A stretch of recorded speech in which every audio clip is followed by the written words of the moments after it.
আসসালামু আলাইকুম। বহুদিন থেকে আসবো এবং সবার সঙ্গে দেখা করে এটার অগ্রগতি জানবো, তার জন্য অপেক্ষা করছিলাম। চট্টগ্রাম বন্দর আমার কাছে কোনো অপরিচিত জায়গা না, যেহেতু এখানেই বড় হয়েছি। ছাত্র অবস্থাতেও এখানে এসেছি জাহাজ দেখার জন্য, এবং যখন জাহাজ থেকে মাল খালাসের দৃশ্য, সেই দৃশ্য ভিন্ন জিনিস। খোলের ভেতরে গিয়ে মাথা করে বস্তা বস্তা উপরে ওঠাচ্ছে, তারপরে ক্রেন আসলো, ক্রেন দিয়ে পরবর্তী পর্যায়ে, সেই পর্যায় থেকে চট্টগ্রাম বন্দর আজকে বর্তমান পর্যায়ে এসছে। কিন্তু বরাবরই দুঃখ, এটার পরিবর্তন এত শ্লথ কেন? দুনিয়ার সব দিকে পাল্টে যাচ্ছে, আমাদের এখানে এটা পাল্টায় না কেন? এটা আজকের প্রশ্ন না। একজন চট্টগ্রামবাসী হিসেবে এই পথে আসা যাবার ক্ষেত্রে দেখা হয়, বিশেষ করে যখন গাড়ি চলে না, আটকে যায়, কি হলো, ট্রাক ভর্তি রাস্তা, মাল খালাস করতে পারতেছে না, এদিকে প্লেন মিস করে ফেলছি, এই দুর্ভাবনা। কাজে এটা সম্বন্ধে চিন্তা না করে উপায় নেই। কথাবার্তা বলেছি, মাঝে মাঝে লেখালেখি করেছি এটা নিয়ে। এবার যখন সুযোগ পেলাম, প্রথম দিন থেকেই চেষ্টা করছি যে এটার দিকে নজর দেওয়া, এটা কিভাবে এটা পরিবর্তন করা যায়। তার জন্য প্রথম দায়িত্ব দিলাম লুৎফর সিদ্দিকীকে, যেটা তোমার দায়িত্ব, যেমনি পারো মারিয়ে ধরে যাই করে পারো এটাকে সোজা করতে হবে, এটাকে একটা সত্যিকার বন্দর হিসেবে তৈরি করতে হবে। আমরা খুবই ইমপ্রেস যে যেগুলো ছবি দেখালো, ভালো লাগে, গর্ব লাগে যেটা বল। কিন্তু দুনিয়া তো এখানে আটকে নাই, দুনিয়ার থেকে বহু দূর চলে গেছে। দেখার সময় মনে হলো যে এটা স্প্লিট স্ক্রিন হলে ভালো হতো। এক পাশে আমরা চট্টগ্রাম বন্দর বর্তমান এবং বিশ্ব বর্তমান পাশাপাশি দেখলে তখন বোঝা যেত যে আমাদের দূরত্বটা কোথায়। আমরা অনেক পিছিয়ে, এবং এই পিছিয়ে থাকার জন্য খুব বেশি দুঃখ দেখি না কারণ। না ছোটখাটো জিনিস নিয়ে ঝগড়া করে, এখানে গোলমাল, ওখানে গোলমাল। সার্বিকভাবে যেটা বিরাট পরিবর্তন দরকার, এটা কারো খুব গরজ আছে বলে মনে হয়।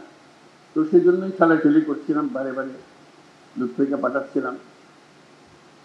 তো জামানের সঙ্গে পরিচয় হয়ে তার সম্বন্ধে মিরাজ মেলার জামান চেয়ারম্যান সাহেব, তার কথা শুনে একটু আশ্বস্ত হলাম যে একটা লোক আছে পেছনে লেগে আছে। তো আমাদের দরকার হলো তার একটু সাহায্য করা।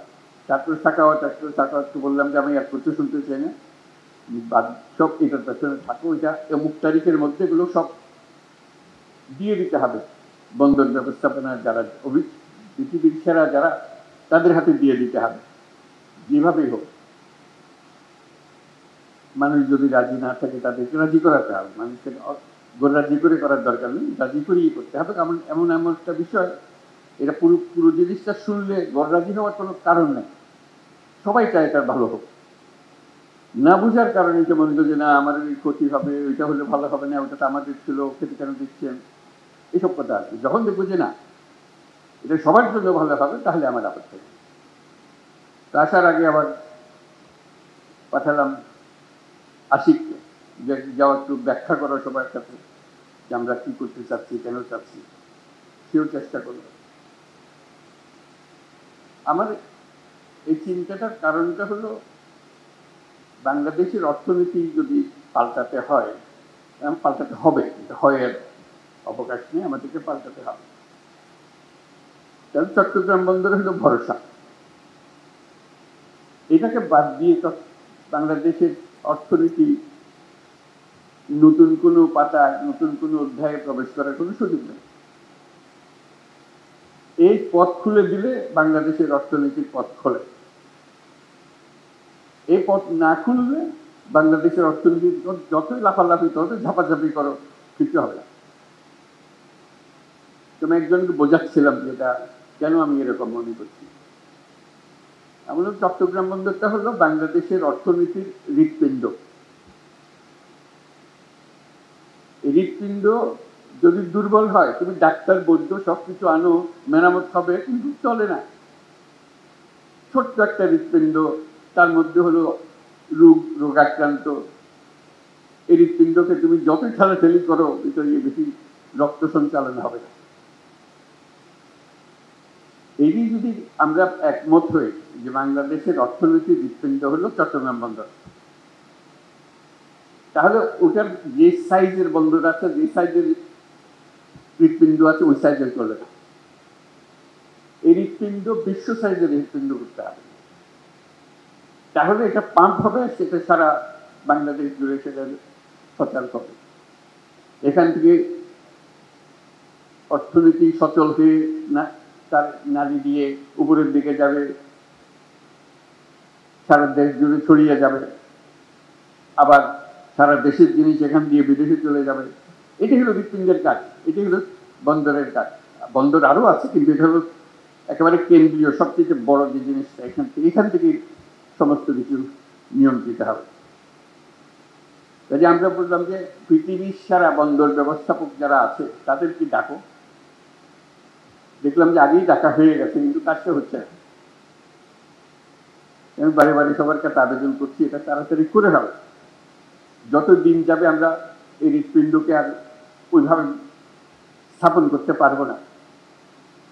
আমাদের যে সুযোগ আছে, এই সুযোগে আমরা হৃৎপিণ্ডকে ওই সাইজের, যে সাইজে আমরা কল্পনা করি বাংলাদেশের অর্থনীতি দাঁড়াবে, বাংলাদেশের ভবিষ্যৎ পরিবর্তন হয়ে যাবে, এটা পরিবর্তন না করে বাংলাদেশের কোনো অর্থনৈতিক পরিবর্তন সম্ভব না। কাজে আমাদের কাছে এটা পেছনে যেতে হবে। এবং তার সঙ্গে আবার যোগ করলাম, এটা শুধু হৃৎপিণ্ড বাংলাদেশের জন্য না, আশেপাশের দেশগুলোর সঙ্গে সংযুক্ত। যে কারণে নেপালের কথা বললাম, ভুটানের কথা বললাম, সেভেন সিস্টার্সের কথা বললাম, সবার জন্য হৃৎপিণ্ড একটাই। নেপালের জন্য হৃৎপিণ্ডই নেই, কাজে আমাদের হৃৎপিণ্ড দিয়ে তাকে চালতে হবে।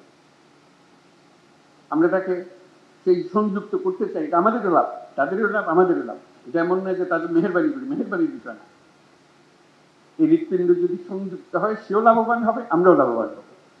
ভুটান যদি এটার সঙ্গে সংযুক্ত হয়, সেও লাভবান হবে, আমরাও লাভবান হব। সেভেন সিস্টার যদি এটার সঙ্গে সংযুক্ত হয়, তারাও লাভবান হবে, আমরাও লাভবান হব। এই হৃৎপিণ্ডকে বাদ দিয়ে চললে যারা এটাতে বাদ দেবে তারা ক্ষতিগ্রস্ত হবে। রক্ত সঞ্চালন হবে না সেখানে, অর্থনৈতিক সঞ্চালন হবে না সেখানে। এটা আমাদের কারো কাম্য না, তাদেরও কাম্য না, আমাদেরও কাম্য না। আমরা চাই যে সবাই মিলে আমরা এই বন্দর থেকে এই সঞ্চালনটা পাই, শক্তিটা পাই, অর্থনৈতিক শক্তি জেগে ওঠে। আমরা যে আজকে চট্টগ্রাম বন্দরের কথা বলছি, এখানে স্ক্রিনে আমরা দেখছি বন্দরের পরিস্থিতি। আমাদের মতো দেশে আমরা তো একটা বন্দর নিয়ে কথা বলছি, কয়েকটা টার্মিনাল নিয়ে কথা বলছি, তার এরকম 20টা 30টা বন্দর টার্মিনাল ভরে আছে, একদম বিশ্বমাপের, বিশ্ব সাইজে বন্দর এগুলো। সেখান থেকে তাকালে আমাদের কি খুব ক্ষীণ মনে হয়। এই হৃৎপিণ্ড দিয়ে তো রোগী বেশি দিন টিকবে না, সেখানে যাবে না। কাজে এটাকে শক্তিশালী করতে হবে, এমন শক্তিশালী করতে ক্রমাগতভাবে এটা শক্তিশালী করতে হবে। একবার শক্তিশালী করে দিয়ে ওখানে চিটান দিয়ে হবে না। তো সেখানেই আছে আমাদের চ্যালেঞ্জ। তো যে টিমের কথা বললাম আমরা, লুৎফে, সাকাওয়াত, আসিফের মধ্যে ঢুকালাম, আর যারা এখানে বন্দর কর্তৃপক্ষ, চেয়ারম্যান, তারা সবাই মিলে একটা বড় টিম, যেটা এই পরিবর্তনকে সম্ভব করে। মাঝে মাঝে প্রশ্ন শুনি যে বিদেশিকে দিয়ে দেওয়া হচ্ছে। আপনারা ইন্ডিয়াতে স্বাস্থ্যের জন্য যান না, দলে দলে যান, যখন বন্ধ করে দিয়েছে হাহাকার করছে, কেন যেতে দিচ্ছে না? যেদিকে আমরা এখানে স্বাস্থ্য নাই, স্বাস্থ্যের জন্য শুধু যান। কাগজ উল্টালে দেখা যায় নেতারা সিঙ্গাপুরে চিকিৎসার জন্য যাচ্ছে, ব্যাংককে চিকিৎসার জন্য যাচ্ছে, কিন্তু বন্দর না, না এখানে আর কেউ আসতে পারে না। ভাই আমাদের চিকিৎসার দরকার, তো এই হৃৎপিণ্ডের চিকিৎসার দরকার, তাহলে বিদেশি ডাক্তার আনতে হবে, তো উপায় নাই আমাদের। আমাদেরকে সবচেয়ে সেরা চিকিৎসক এটার পেছনে দিতে হবে, যাতে এই হৃৎপিণ্ড বিরাট আকারে আমাদের বানিয়ে দিতে পারে, কোনো সমস্যা যেন আমাদের না হয় কোনো কাজ। এই হৃৎপিণ্ড ক্রমাগত মজবুত হবে, ক্রমাগত শক্তিশালী হবে, ক্রমাগত বৃহত্তর হবে। সেটার নামই তো হলো জাতি।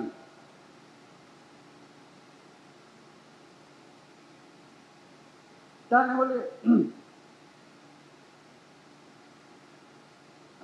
আমাদের সামনে চ্যালেঞ্জটা হলো আর 10 রকম জাতি আমাদের মতো অবস্থাতে, উপর থেকে না, আমাদের মতো, আমাদের যেটা অনেক খারাপ অবস্থাতে আমাদেরকে ডিঙ্গিয়ে শত শত মায়ের আগে চলে যাচ্ছে। আমরা কেন হতভাগা জাতি হলাম? এটা পরিবর্তন করতে পারবো না। কাজে আমাদেরকে বড় ডাক্তারকে দিয়ে কাজ করতে হবে, এটা আমাদের লাভ। একটা লাভ হলো এর পেছনে আমাদের কোনো টাকা পয়সা খরচ লাগছে না। এটা মজার জিনিস তাদের সঙ্গে, বিল্ড, অপারেট এন্ড ট্রান্সফার। তোমরা বানাও, তোমরা কাজ করো, রোজগার করো, এই মেয়াদের মধ্যে আমাদেরকে দিয়ে দিতে হবে, আমরা 1 পয়সা খরচ করবো না। কাজে পয়সা বেঁচে গেল, কাজটা হয়ে গেল। তারা যখন কাজে নামবে, তারা দুনিয়াতে শত শত কোর্ট পরিচালনা করে, ওরা হলো দুনিয়ার সেরা। যাদের কথা আমরা বলছি, যাদের সঙ্গে আমরা কাজ করছি, তারা হলো দুনিয়ার সেরা। যেগুলো বন্দরে যান তাদের মাথা দেখবে, এই যে এখানে বসে আশেপাশে। কাজে তারা যখন একটা বন্দরের দায়িত্ব নেয়, তারা আমাদের মতো করে বানাবে না।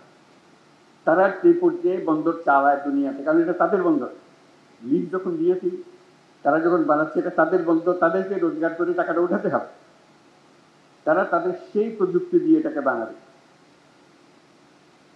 কথাটা এখানে শেষ হলো না যে তাদের প্রযুক্তি দিয়ে বানাবে।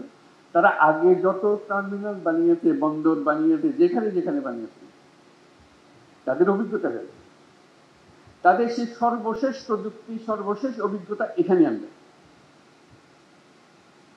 যখন শুরু করেছিল তখনকার অভিজ্ঞতা না, যখন এখন যেটা করছে যে এই বন্দরে আমরা এমন করবো যাতে টাকাটা তাড়াতাড়ি তুলতে পারি, আরো বেশি টাকা উঠাতে পারি, এটা আমাদের লাভ। তোমরা যন্ত্রটা বানিয়ে দিয়ে গেলে, আমরা এটা চালাবো এখান থেকে, তোমাদের মেয়াদ যখন শেষ হয়ে যাবে। আমাদের টাকা লাগলো না, আমাদের অভিজ্ঞতা লাগলো না, তাদের অভিজ্ঞতা দিয়ে শুরু হলো। আমরা প্রযুক্তির শেষ মাথা থেকে শুরু করলাম, উচ্চতম শীর্ষ থেকে শুরু করলাম, সেটুকু আমরা পেলাম। যখন সবাই হা হা করে, আমাদের আমাদের সব চাকরি চলে গেল, তেমন ওরা যে আসছে, ওরা কি তাদের দেশ থেকে লোকজন নিয়ে আসবে, শ্রমিক নিয়ে আসবে যে চালানোর জন্য? ওরা তো তোমাদের এখান থেকে লোক নিয়ে যায় তাদের চালানোর জন্য। কাজে এই কারখানা, এই বন্দর চালাতে হলে আমাদের লোকে তো চালাবে, এটার থেকে গত্যন্তর নেই। কারণ আমাদের লোককে শিখিয়ে দিলে খুব সহজে সে শিখে ফেলে, তার লাভ, খরচ কম। চিন্তা করো, এক থেকে ইউরোপ থেকে শ্রমিক এনে যদি আমাদের বন্দর চালাতে হয়, ওই ব্যবসা লাভ করবে।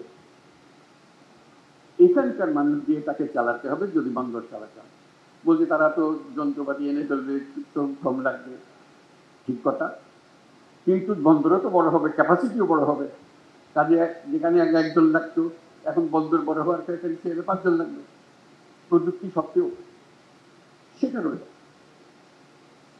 আমার দৃষ্টি, সেটা না, সেই যুক্তিতে আমি বলি না যে হ্যাঁ চুক্তি। আমি বলি যে যদি 5 বছর লাগে, আজকে কন্ট্রাক্ট দিয়ে দিলাম, সই করে দিলাম, 5 বছর লাগবে ওটাকে বন্দর হিসেবে পরিচালনা করতে, ধরলাম 30 সাল, 30, 31, 5 বছর। 5 বছর পরে তারা কাজ শুরু করলো সত্যিকার। এর মধ্যে কাজ শুরু হবে, কিন্তু সত্যিকার ফুল স্পিডে কাজ শুরু করলো। ইতিমধ্যে যারা তাদের সঙ্গে কাজ করলো, আমাদের লোকজন যারা কাজ করলো, তারা কিন্তু অভিজ্ঞ হতে আরম্ভ করেছে। ক্রমে ক্রমে তাদের উপরে ভরসা করবে। এর পরবর্তী 5 বছরে আমি একেবারে গ্যারান্টি দিয়ে বলতে পারি, যদি 31 সালে তারা কর্মক্ষম হয়ে যায়, চালু হয়ে যায় সবকিছু, আর 5 বছর 36 সালের মধ্যে পৃথিবীর যত দেশে যত বন্দর তারা চালায়, এই সমস্ত টপ কোম্পানিগুলো, তাদের বহু জায়গাতে বাংলাদেশিরাই পরিচালনা করবে। এখান থেকে এক্সপার্ট হয়ে গেছে। ওরা যেহেতু তোমরা চলে যে সস্তা, তাড়াতাড়ি শিখে, বেশি হামলা উদ্যোগ করে না, এবং তাদের বুঝে নেওয়ার ক্ষমতা সাংঘাতিক। দেখবে যে বন্দরে পা দাও, পরিচালনা কি হচ্ছে, ও তো বাংলাদেশি ডিরেক্টর, আমাদের ও বাংলাদেশি সেখান থেকে গিয়েছে। কোথা থেকে এসছে? ও চট্টগ্রাম বন্দর থেকে এসছে। চাকরি কমবে না চাকরি বাড়বে? আমরা বুঝতে চাই না কেন? মানুষ তার নিজের প্রয়োজনেই এটা করবে।